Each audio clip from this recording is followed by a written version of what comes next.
सभी का स्वागत है।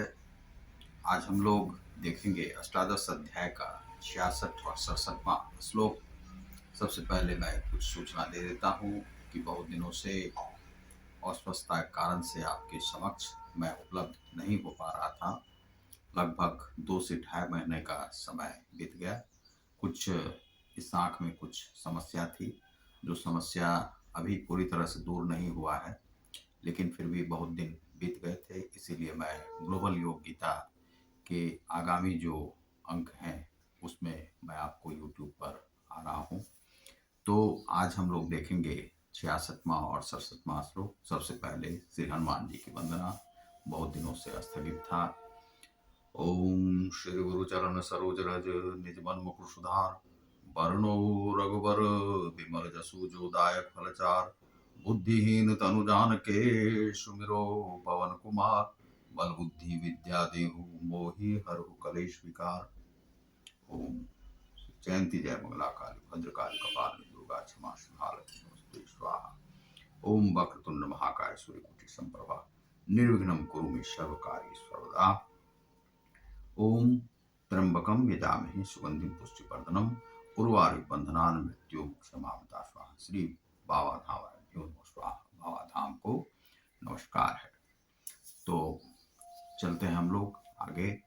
जो यह बड़ा ही उत्तम यह श्लोक है, इसमें कहा गया है कि सर्वधर्मान्य परित्यज्य मामेकम शरणम व्रज अहम त्वां सर्व पापेभ्यो मोक्षयिष्यामि मा शुचः।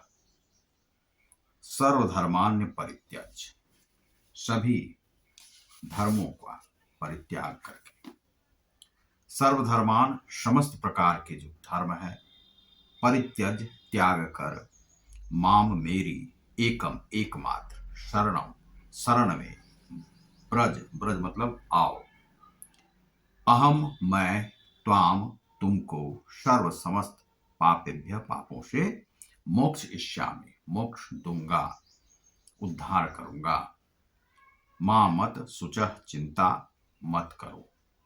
अर्थात सर्वधर्मान, सर्वधर्मान ऑल रिलीजन एंड परित्यज लिव लिव एंड माम माम means me my I and एवं एकमात्र, एवं एवं मीन्स एकम एकम एकमात्र, शरणम शरणम मीन्स शेल्टर एंड ब्रज ब्रज means come to me and अहम मैं आई एंड त्वाम तुमको, सर्व समस्त, पापेभ्य मीन्स सीन एंड मोक्ष इष्यामि, मोक्ष इष्यामि means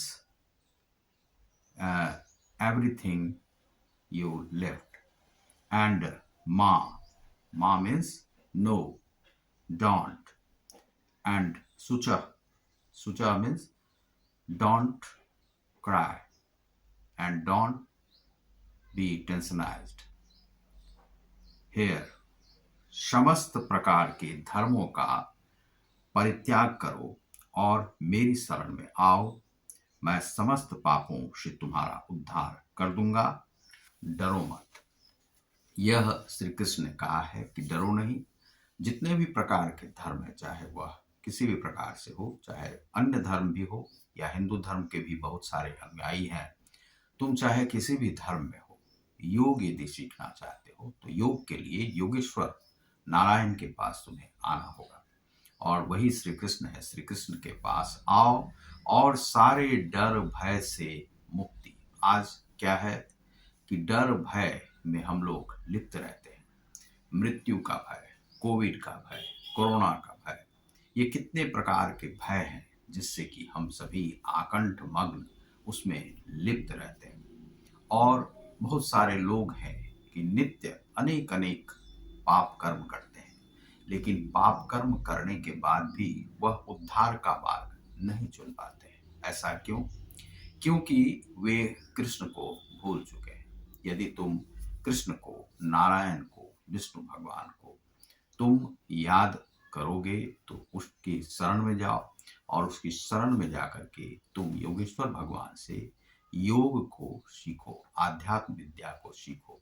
बहुत सारे लोग कहते हैं कि यह केवल अर्जुन को दिया गया संवाद है। यह अर्जुन को दिया गया जो संवाद है वह तो एक केवल यहाँ पर जो है एक मंतव्य है, लेकिन यहाँ पर इसी माध्यम से यह है एक आध्यात्मिक ग्रंथ है। आध्यात्म में केवल योग नहीं है, ध्यान नहीं है। ध्यान योग का भी मार्ग है, योग का भी मार्ग है। बहुत सारे नियम यम हैं इसमें जिसके साथ आपको चलना होता है। तो यह उसी विधि व्यवस्था को किस प्रकार से मानवता का उद्धार हो सकता है, किस प्रकार से तुम मानव बन सकते हो, सही पथ पर चल सकते हो। तो उस पथ पर यदि तुम्हें चलना है तो सभी धर्मों का परित्याग करके तुम श्री कृष्ण की शरणागत हो जाओ, और श्री कृष्ण की शरणागत होने के बाद तुम्हें सब कुछ यहाँ पर प्राप्त होगा, जो भी तुम चाहोगे ध्यान से। लेकिन उसमें क्या है कि निष्ठावान होना चाहिए, निष्ठा के प्रति तुम्हारा समर्पण होना चाहिए। अगला देखते हैं कि इसमें है कि इदम ते नात पशकाय ना भक्ताय कदाचन ना चासु शुश्रूषवे वाच्यम ना च मांग योभ्य सुयति।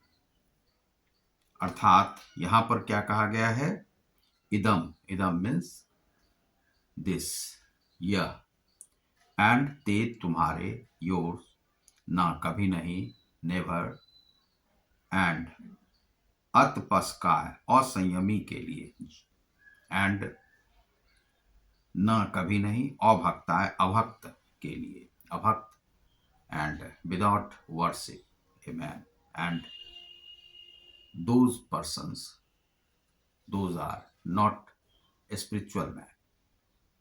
कदाचन किसी समय, ना कभी नहीं, असुश्रूषवे जो भक्ति से रत नहीं है, भक्ति नहीं करता है।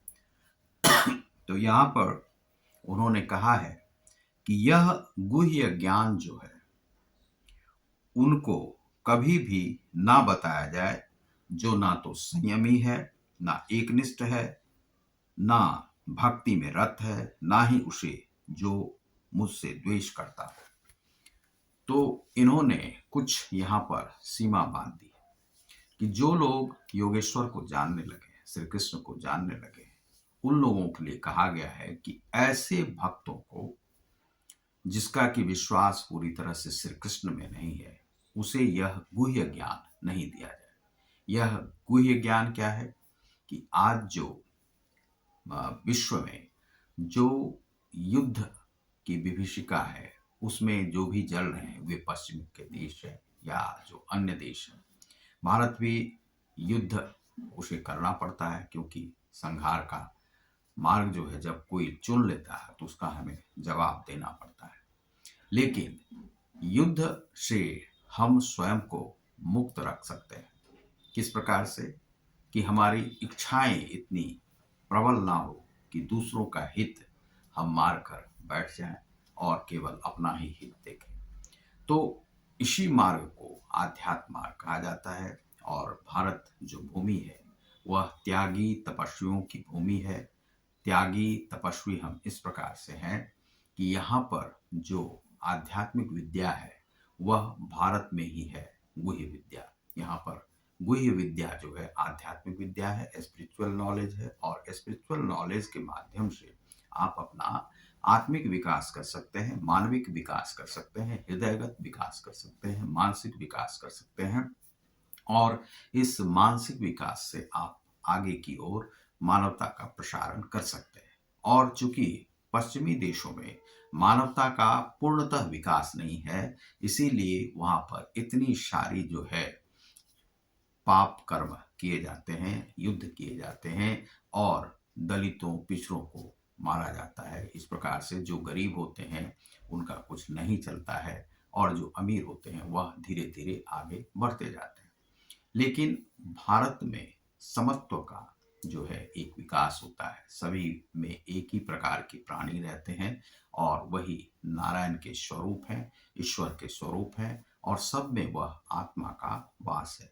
यह गुह्य ज्ञान भारत भूमि में ही होता है। बहुत सारे धर्म हैं जो कि आत्मिक विकास को नहीं मानते हैं, वह एक ही जन्म को मानते हैं, लेकिन भारत भूमि में है कि पुनर्जन्म का एक सिस्टम यहाँ पर है कि पुनर्जन्म होता है। और हम चाहे मृत्यु के पश्चात है तो मृत्यु से भी हमें भय नहीं लगता है।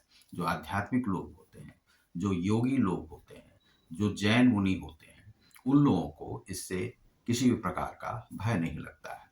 अब जो जैन मुनि बहुत सारे हुए हैं इस प्रकार से, चाहे तुलसी महाराज हो, तरुण जी महाराज हो, ये सभी जो लोग हैं वे सभी संथारा से नहीं डरते, दवा का प्रयोग नहीं करते हैं। वे पूर्णतः जो आध्यात्मिक, जो महावीर स्वामी को मानने वाले हैं, वे सभी महावीर स्वामी को मानते हैं। और महावीर स्वामी ने भी जो प्रवचन दिया है वह गीता में मौजूद है। जो गौतम बुद्ध ने जो प्रवचन दिया है वह गीता में पहले से मौजूद है। जो अन्य धर्मों में भी जो विकास का जो प्रसारण है वह गीता में पहले से मौजूद है, वह श्री कृष्ण पहले से ही कहकर चले गए हैं।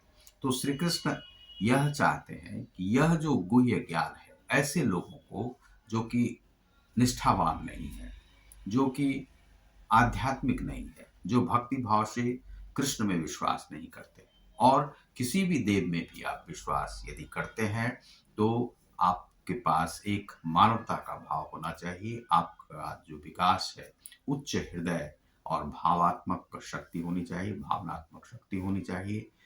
तो इसे जो प्रभुपाद महाशय ने कृष्ण भावना अमृत कहा है, इसे कृष्ण भावना का जो अमृत है, जो उसका रसपान कर चुका है वह कृष्ण को जानता है, कृष्ण में लीन रहता है। और चैतन्य महाप्रभु यही थे कि वे कृष्ण में पूरी तरह से लीन थे।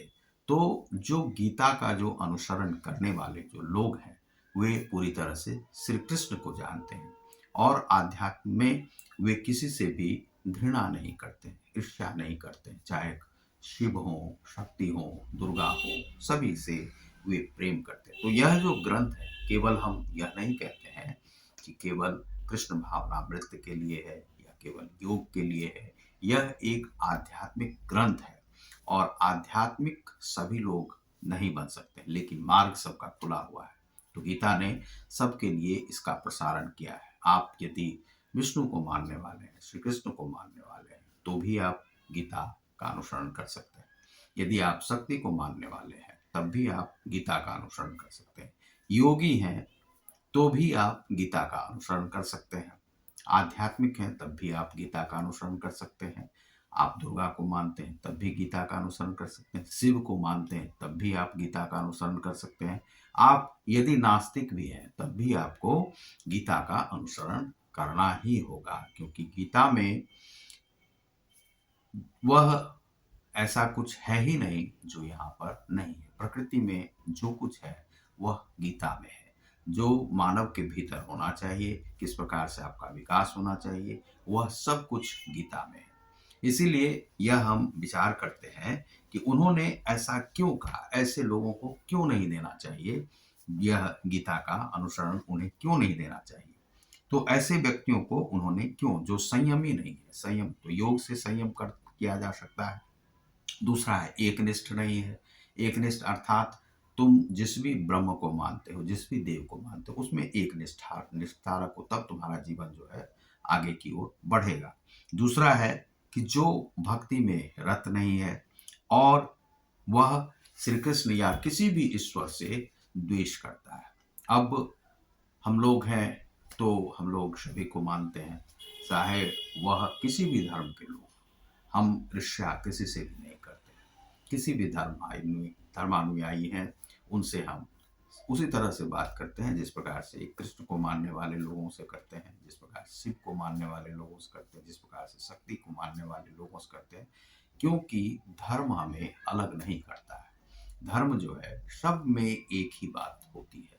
इसीलिए किसी भी मार्ग से जाओगे तुम्हें वही ब्रह्म मिलेगा, और तुम्हें अपने आत्मा का अनुसरण करना होगा, आत्म को जागृत करना होगा। यह जो है इसमें कहा गया है। तो ये श्री कृष्ण ने कहा है, और इसीलिए उन्होंने कहा कि जिसमें एक निष्ठा नहीं है, संयम नहीं है, तो वह कैसे योग को जान पाएगा? वह कैसे श्री कृष्ण को जान पाएगा? कैसे भक्ति को जान पाएगा? कैसे वह आध्यात्मिक हो पाएगा?